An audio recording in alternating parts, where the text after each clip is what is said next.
The Speculume EZ is the only single-use speculum that combines the brilliance of chemiluminescent light with an advanced design vaginal speculum. Fast, simple, and safe.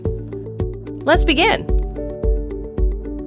Open the package by tearing at the slit on either end.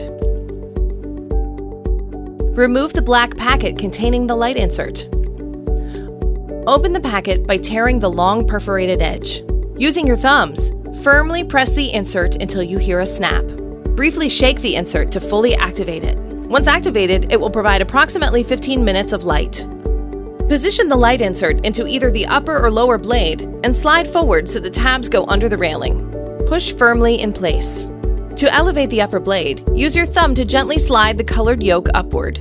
Tighten the flat wheel to secure in place. Squeeze the handles to open the blades and secure them in place by spinning the small retaining nut forward. To remove the speculum, loosen the small nut to close the blades, then untighten the flat wheel. The upper blade will lower for easy removal. There's nothing to disassemble before discarding the Speculume EZ. The entire device can be placed in your clinical waste container.